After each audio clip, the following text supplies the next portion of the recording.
उन पर और अधिक ध्यान देने की आवश्यकता है।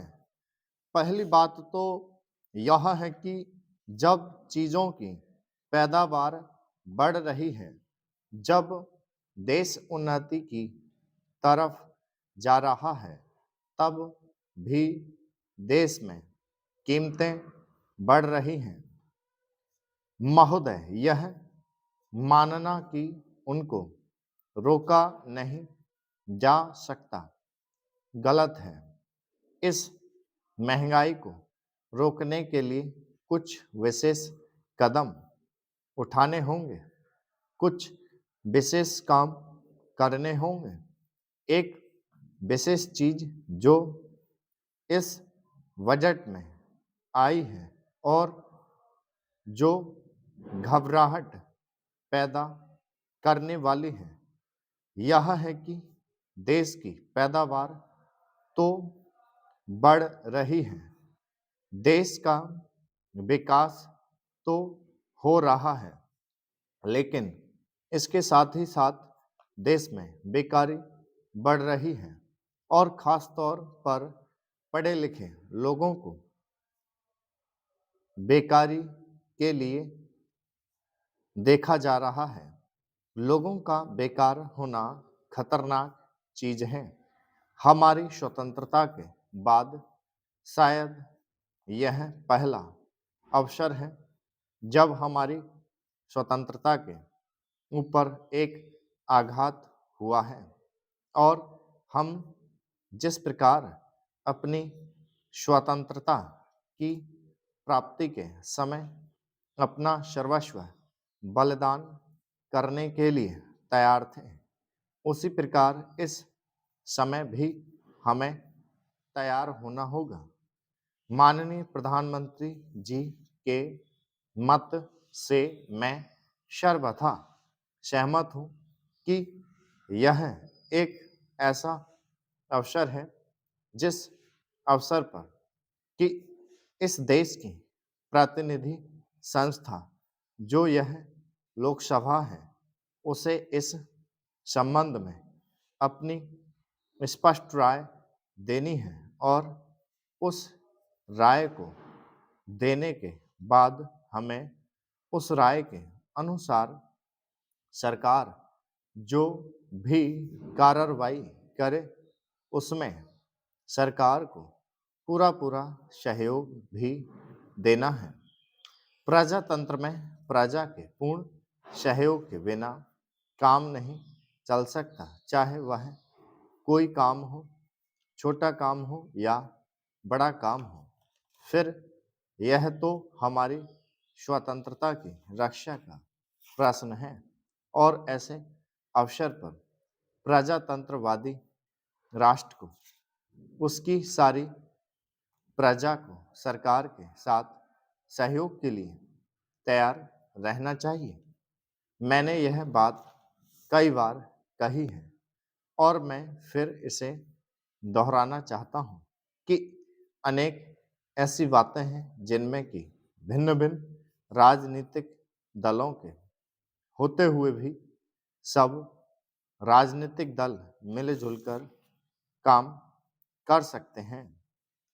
यह एक ठीक इसी प्रकार का अवसर है।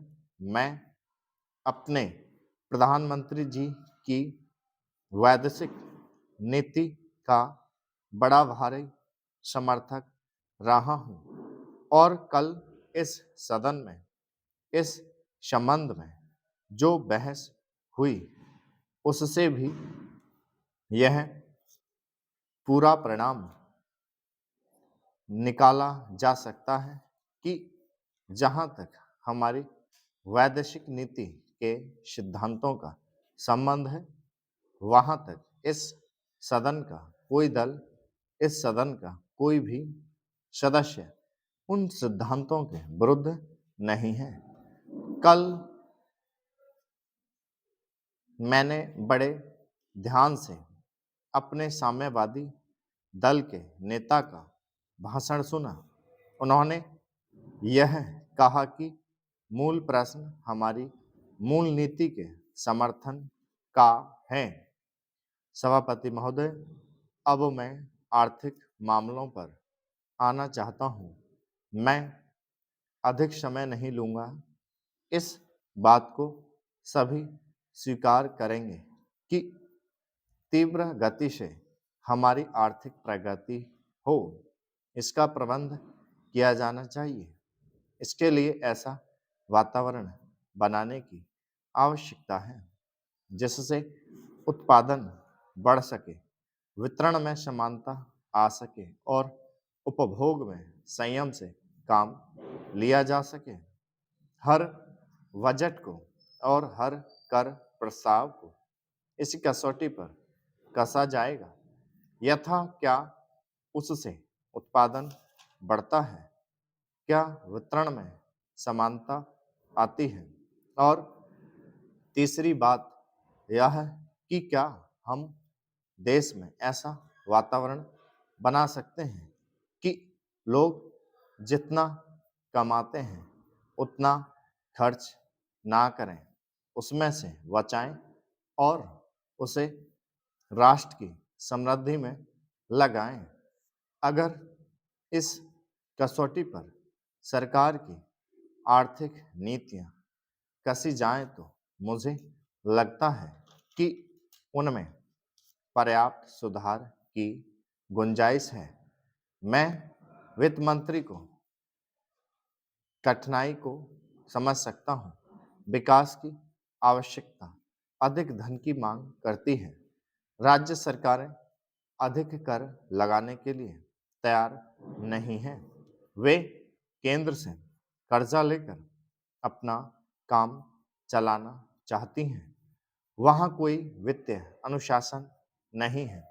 यह सारा बोझा केंद्र को उठाना पड़ेगा और केंद्रीय सरकार कठिनाई में पड़ेगी।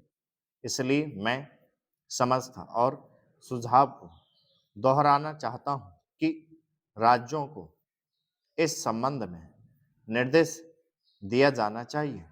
संविधान के अंतर्गत केंद्र इन राज्यों को निर्देश दे सकता है कि वह अपने साधनों के अंतर्गत अपने खर्च को चलाएं। केंद्र के कर्ज पर निर्भर नहीं रहना चाहिए। विशेष परिस्थितियों में कर्जा दिया जा सकता है, लेकिन कर्जा लेकर अपना काम चलाना यह उनका स्वभाव नहीं बनना चाहिए। अपवाद रूप में कर्जा लेकर वह किसी विशेष परिस्थिति का सामना करने के लिए प्रस्तुत हों तो उसका विरोध नहीं किया जा सकता। दूसरी बात यह है कि देश में सादगी और संपत्ति को उड़ाने के बजाय उसे उत्पादक कार्यों में लगाने का वातावरण बनाना चाहिए। मैं नहीं जानता वित्त मंत्री महोदय इससे कहाँ तक सहमत होंगे, लेकिन आज देश में समाजवाद की चर्चा बहुत होती है। लोगों को समाजवाद की ओर देखने का दृष्टिकोण विकृत हो गया है। लोग हमें क्या मिलता है इस ओर ज़्यादा ध्यान देते हैं, हम कितना खर्च करते हैं इस ओर ध्यान नहीं देते हैं। समाजवाद बिना संपत्ति की अभिवृद्धि किए और बिना उसके समान वातावरण के नहीं आ सकता। हमारा देश कृषि प्रधान देश है। सभापति महोदय, खेती के बाद उद्योग का हमारे देश के आर्थिक जीवन में बड़ा प्रमुख और महत्वपूर्ण स्थान है।